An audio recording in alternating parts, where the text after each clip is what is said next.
Welcome back students. In previous class we studied about caustic soda and in this class we will study two more salts, washing soda and baking soda.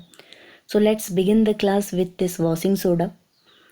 Washing soda is sodium carbonate decahydrate. The formula for washing soda is Na2CO3.10H2O. This H2O is molecular water which is known as water of crystallization. It doesn't mean that this washing soda will appear wet. The water present here is inside the crystal and the crystal will appear dry. Okay. Sodium carbonate which doesn't contain any water of crystallization, that is called anhydrous sodium carbonate, which means Na2CO3.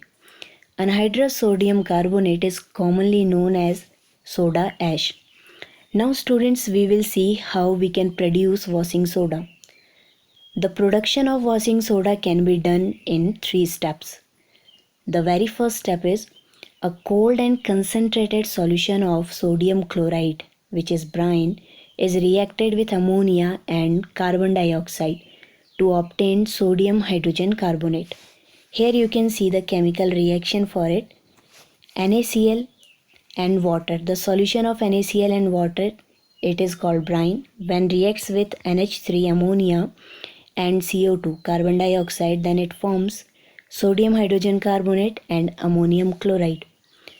The sodium hydrogen carbonate formed is slightly soluble in water, so it is precipitated.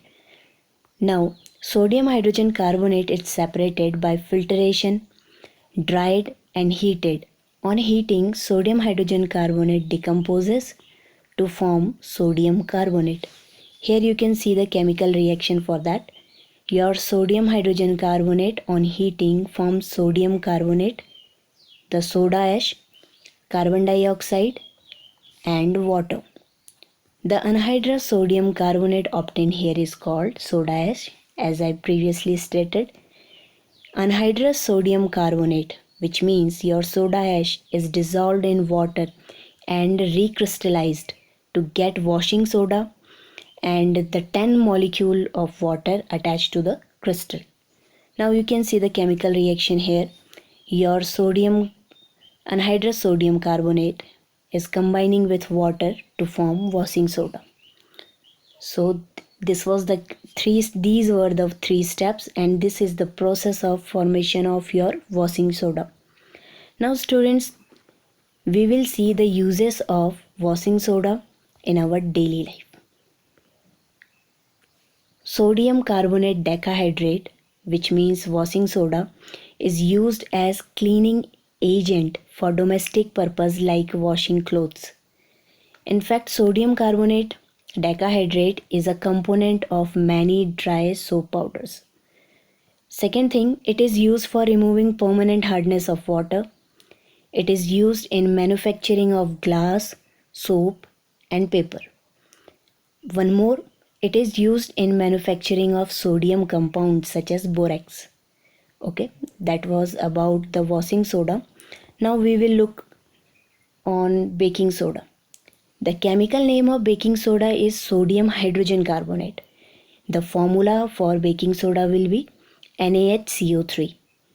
It is called sodium bicarbonate. Okay, both name are correct if you are saying sodium hydrogen carbonate or you are saying sodium bicarbonate. Now we will see how it is produced.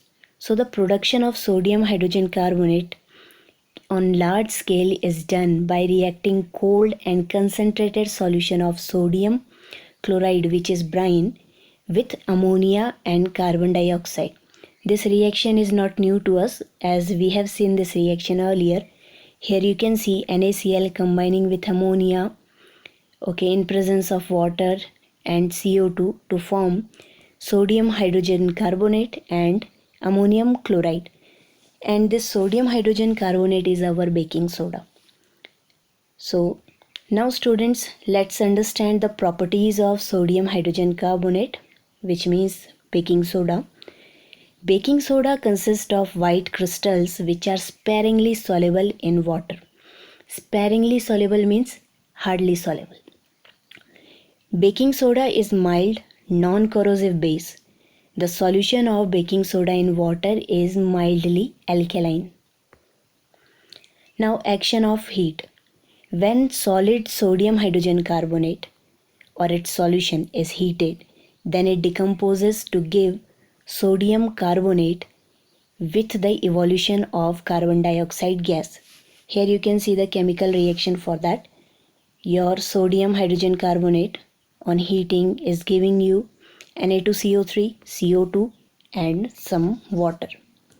The above reaction takes place when sodium hydrogen carbonate, your baking soda, is heated during cooking of food. Since it gives carbon dioxide on heating, it is used as a constituent of baking powder and it is used to bake your cookies, cakes and other things. Now students, we will see the uses of sodium hydrogen carbonate. So first thing, it is used as an antacid in medicine to remove acidity of the stomach. You know that our stomach releases HCl and sometimes due to overeating, this acid produced in a large amount and at that time the person feels irritation. The medical condition is indigestion. To cure that we need a mild base, that is antacid. So this can be used as an antacid and it can neutralize the excess acid present in stomach and relieves indigestion. Now the second one, baking soda is used in making baking powder, which is used in making cake, bread, etc. Look, baking powder is a mixture of baking soda and a mild edible acid such as tartaric acid. This tartaric acid is present in tamarind.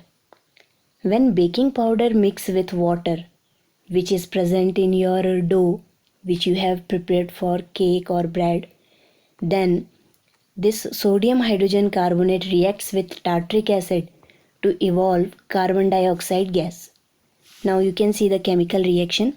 Sodium hydrogen carbonate is reacting with hydrogen ion which will be present here from the tartaric acid to give sodium salt, carbon dioxide and water.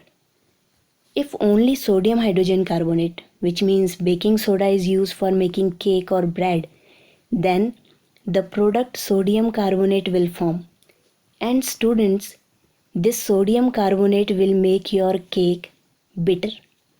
Okay, the advantages of using baking powder is that tartaric acid present in it can react with sodium carbonate and it will neutralize it. So your taste of the taste of cake will not be bitter. Now we will discuss the last thing, which is sodium hydrogen carbonate or your baking soda is used in fire extinguishers. Here you can see a simplified version of a fire extinguisher. Look, on a thread there is a test tube in which dilute sulfuric acid is present and below you can see solution of sodium hydrogen carbonate. Okay, to make it working we have to tilt it. Okay, when we tilt this, then the dilute acid will spill over your sodium hydrogen carbonate solution and when this they will react. In this reaction they will form CO2 and which extinguishes the fire. So this is the working of your soda fire extinguisher which we can prepare using baking soda. So students, we have seen two salts, we have understand their chemical properties, their production and uses in our daily life. In case of any query, you must ask. So that's all for today. Have a great day. Keep learning.